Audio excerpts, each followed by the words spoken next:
You gotta... Sorry. We gotta have like a tagline here, and you keep interrupting me, and it's gotta stop, man. It's gotta stop. It's too much. Only one person can be annoying and say yo. And that's gonna be me. Okay. There we go. So, I don't know if you're gonna play that song. Are you gonna play this song now? I will. Okay. Oh, is this not yet. part of the reveal? I will. Okay. I will. I don't even know what's going on. I'll see what happens later on. Even I do. Yeah. Yo. So, welcome to episode 17 of Life Chats. My name is Kevin, and always joined with me is Michael. I'm still here. You're still here. Yeah, you're kind of important. Yeah. So, you know what, man? Actually, this did happen at work today. Oh. Side note. We were talking about old kid shows that we used to watch. Yeah. And I chimed in with a couple of the shows that I watched. Weekenders was really big in my house. Oh, it wasn't, yeah. Recess was really big. Yeah. Proud Family. Kim Possible. That's So Raven. Fairly Odd Parents. SpongeBob. Yeah. Smart Guy, which I know you didn't like. Smart guy. Yeah. I'm a smart guy. The little black kid that was in high school who was like 10 years old, but he's like super gifted. Is on Family Channel with Boy Meets World. I've never heard it. I've never heard of it. Really? Yeah. Oh, that's too bad, man. No, in my house, we watched Pokemon, Digimon, Arthur, Franklin. Were you a Nickelodeon kid or a Disney kid? Which one was YTV? I don't know. That was more Nickelodeon. I would say probably more along the lines of Disney, but Pokemon and Digimon weren't Disney, so... No, but Hey Arnold and stuff like that is Nickelodeon. Yeah, we didn't watch much of those. We barely watched SpongeBob, and it never appealed to us. What about Danny Phantom? No? Never heard of it.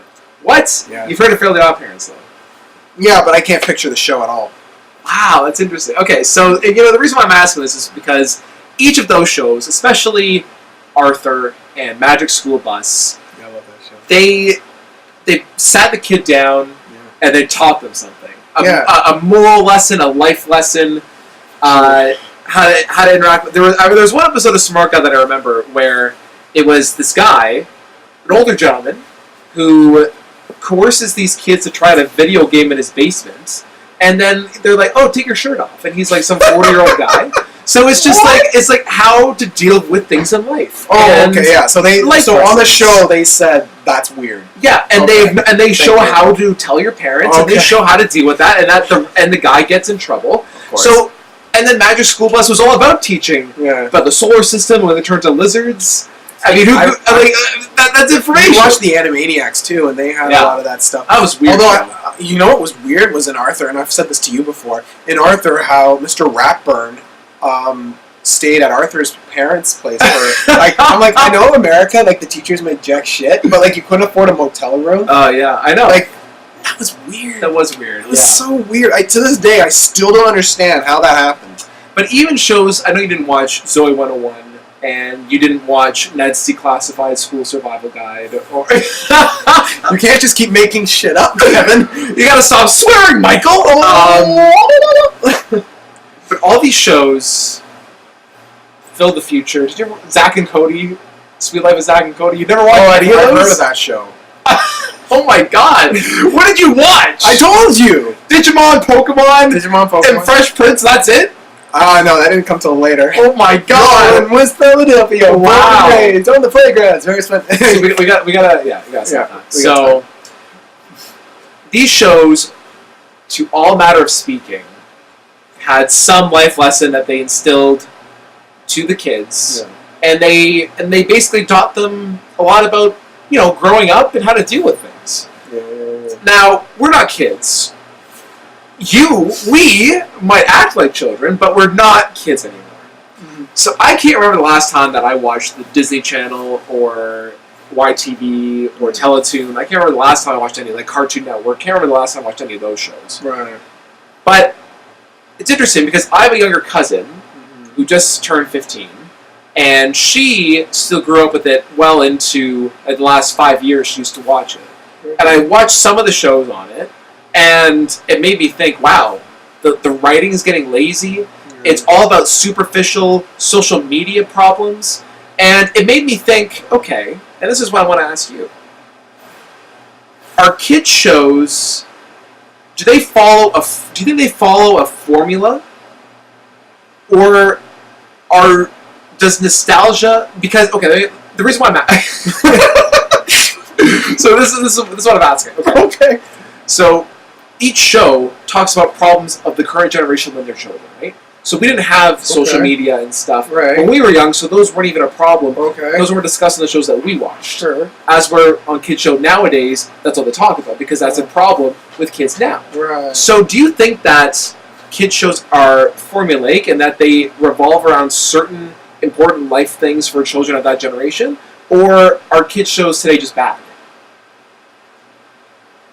It's not that difficult. It's not that difficult to question. It's an opinion. Do you look? I don't really. I mean, I don't really watch kids shows anymore. I don't really talk about it. I mean, other than kids. You have young cousins. Have you watched TV? No. I mean, I have one like sort of niece, but like she just watches a musical thing and she does this every time. That's like you when you watch a Vegas Golden Knights game. Yeah, like, well, here's the do they talk a lot about is it just social media and that's it? Mostly, or just like relationship problems. Oh, this boy likes me and I don't know what to do. And I guess when you're that young, that is a big deal. And then when you get older and you start paying bills and start dealing with real problems, then a girl liking me or not doesn't seem like it's a big deal. I remember in grade 8 coming home sobbing to my parents because there was a rumor going around that some girl liked me. Which one? I don't remember the girl. I just remember this incident. Man, that would have been juicy. And I just remember being so upset, and I'm sure my parents were laughing. Wait, why were you upset? Because I was still at the age where guys don't like girls, don't like boys. Is that sort of like the in between where it's just? Maybe I was just a late bloomer. The talk must have been a... you look at a small school. Damn. Well, here's the thing. I mean... But you think that these problems are bigger when you're younger. Yeah. And then you grow up, and then it doesn't seem like it's that big a deal. That's naivete, really. I mean, when you're a kid. I mean, there's so much that you think are bigger. And in the grand scheme of things, it's not. Although there's still people that are older that still think that way. That's always a delight to deal with. But I think I wish I had an answer. I think with the whole social media thing, everyone has, I think now TV shows, there's more of an agenda being pushed with certain shows. I can't speak for children's shows. I'm sorry, I can't. But they want to hammer in a lot of this, a lot of the messages that they want to instill in people, no matter what it is. So in terms of formula, I think TV shows now more often than not are kind of, I wouldn't want to say lazy, because the thing is they run the risk of it's all been done before. It's all been done before. How do you make it different? How do you make it new? And then that's where you become the thing that you're trying to avoid in terms of that. Then it becomes stale. You know what I mean? Mm-hmm. Whereas back when we were young, back in the 90s, God, what a decade that was. And even the 2000s, I mean, they had, none of that stuff was really, it was all new, it was all fresh. Well, I think, to the point you were saying about hammering home a message, I think maybe it's nostalgia playing a role in how I recall this. Yeah. But a lot of the shows were subtle. Have you rewatched these shows now, looking back? And I watched a couple episodes of Recess. Right. That still holds up very well. Yeah, so does the movie. But I don't know if that's, again, my memory of it, liking it as a kid, is influencing it as an adult. Right. Nostalgia does cloud your judgment. It does. For sure. But still watching some of these old shows, you could see how discussing complex issues like social inequality, capitalism, a lot of other things that as a child you don't really think of, but it's still presented in this show for a means for a child to digest those concepts and the follies of that. And again, it's not over your head. It's very subtle. I wouldn't say that these TV shows make us dumber. Was that your original question? Yes. I think, I don't know. I mean, I'm not sure. I think today's youth are way behind where we were. And I'm sure the generation before us are saying the same thing about us. Don't get me started on that generation. But I will say for sure that there's other factors as why I think that, but they're desensitized more than we were, because it's so thrown in your face all of a sudden. It's everywhere. They're doing things and talking about things at 13 that people that we didn't get to discussing to like 16, 17, right? Yeah. So you think about it, and it's just like I think what's making kids dumb. I'm not sure. I can't talk about the TV shows because I don't watch it, but. Well, that's the point of this episode. I know. Looking back, I was like, why did I agree to say yes? I think they're just. You come up with the ideas next time. Okay. I think they're expected to know less. That's the thing. I think, I've even seen it. Like, kids in, like, the 7th and 8th grade are having trouble reading aloud. Yeah. Whereas we had no problem with that. I mean, I was reading Harry Potter and the Philosopher's Stone in my class, not just me, my whole class at grade 1. There's kids in grades 4 and 5 who they try to read it aloud, and they're having so much difficulty. Even in high school, they're having difficulty. I kind of literally went, well, this is an academic class. Like, what is this? Like, I don't understand. Excuse me. So, in terms of the TV shows, I think maybe that might play a hand in it because it is. Like, TV nowadays is so formulaic where, like people are just begging for originality and we just get remakes and rehashes and all that. But then all the original content, anyway. Yeah, but that's a whole other discussion. That's next week. Yeah. That's a whole other discussion. Yeah. But I think kids today are expected to know less than we did back then. Right. Because the technology now, it does it all for you. You know what I mean? So I could see where, TV shows and that kind of stuff might play a hand in it. Yeah. Kind of more spoon-feeding it and not... And that, what I will say this, they're more on the nose than the TV shows that we used to watch, I think. Well, I think that the shows that we used to watch wanted the kids to think. Yeah, they're more subtle. They wanted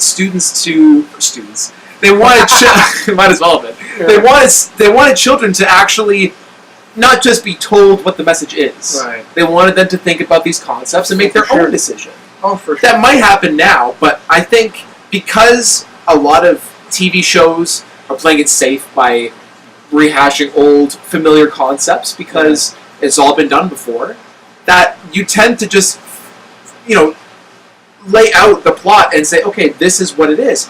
And it's affecting you, it's making them dumber in the sense that, not that it's making them stupid for watching TV, but the fact that they can't critically think about things because they're given what the meaning is. And also the storylines. I forget what show I watched lately, but it was like the old Tiny Toons, but like a newer version of the Tiny Toons. And I remember watching that, and I'm like, my God, like, this is horrible. Like, just that it's so stale and it's just repetitive and. It's like, okay, we got that in the first act. Stop hammering this in. It's and there was I think now it's more episodic, whereas before it was more streamlined and it was more fluid. And now it's just like blocks. It's like this. Yeah. So no, and you know what? I think you're absolutely right. It's definitely not as fluid as it was when we were kids. Right. And well, as a teacher, where. Yeah. No, but as a teacher, you work with kids. And so you're seeing it this firsthand, their inability to read, their inability to critically think. You might get me in trouble. These are my words, not yours. For the record. But yes, there seems to be a difference in what they're expected to learn nowadays, to the point where I'm just like... And you know what, I gotta say, our parents said the same thing about us. I remember... No, that's true. I remember my parents, like when I was in grade 8, saying, "Oh, we learned this stuff in grade 4 and grade 5." Yeah. So maybe it is a generational thing where every generation you're expected to learn less and less and less. God, that makes me scared for the future. Dr. Duh. Like, I'm just like, oh my God, I'm so screwed. We are. But I am. But time out. So I'm gonna edit around this. How much time do we have left? Honestly, I don't think I actually pressed it. Oh, so we're probably we're 15 minutes in, roughly. I remember we started at 7:47, 7:48. Okay, let's wrap it up, okay? Then we gotta do the review. Yeah. Time. But yeah. Time in. Oh, well, I'm going to edit around this. I don't say what we're talking about, but that's fine. So, anyway, guys, are we looking at our past through rose-colored glasses, or were these shows actually good, or is nostalgia affecting that? Are kids shows nowadays actually informative and make them critical think? Or are we right? You let us know. Also, hold on, Rubes, baby girl, I got the jersey. We were talking last week about how, when we're gonna go. You can't make it, unfortunately, but I got my team, baby. Yeah. $40. Josh Donaldson, you should never. They should have treated you better. I was gonna do the song. I don't want to do the song. What's the song? Should I do the song? Here comes the boom. Here comes the boom. No. Yeah, you don't want to. No. All right. You do it. No, I can't. That's not the time or place. But yeah, no. So $40. Donaldson on the back. Actually, it's way too. Toronto Blue Jays not a sponsor, but hit us up. Clearly we reached the audiences, but it's actually a nice jersey. Yeah, Donaldson at the back. Boom. Yeah. But yeah, I think you know what. Hold on. What a reveal. I was gonna do the song, but it doesn't reveal. make sense. Yeah. I think we always look at the past through rose-colored glasses, but I think the '90s. I'm sorry, we're going completely off-road, but I just had this thought. The '90s was such a golden age for television, but I think you look at the '80s and the '70s, you might not look at them as fondly as we did because of the '90s. It was just a perfect storm. It was Sitcoms, just so much quality television that came in. I guess the writers didn't go on strike back then. So. Yeah. But you know what, guys? Let us know what some of your favorite shows were, what they meant to you growing up. I can honestly say that The Weekenders and Recess were two of the most important shows, at least for helping me grow into an adult. I don't know about you. If you have any favorite ones that have really shaped who you are, influenced you? You know what? I mean... Not even animated, but even just TV shows. Did you ever watch Gargoyles as a kid? I did. That was a good show. I liked Gargoyles. Yeah. It was very underrated. I would say Pokemon really made me think about strategy, how to think strategically. I think me and my brother really liked that, because and right now on top of my head, probably Recess. Recess for sure. That was such man. Talk about an amazing show. Such a great show. Yeah, Love that show. Movie, I haven't seen the movie in a long time, but I have the VHS. Do you actually? I still have it. Okay, so you know what we're doing now. Anyway, guys, thank you so much for watching. Again, look forward to next week's episode, and stay tuned for more. All right, guys, take care. Peace. Here comes the. You can cut it now. Boom.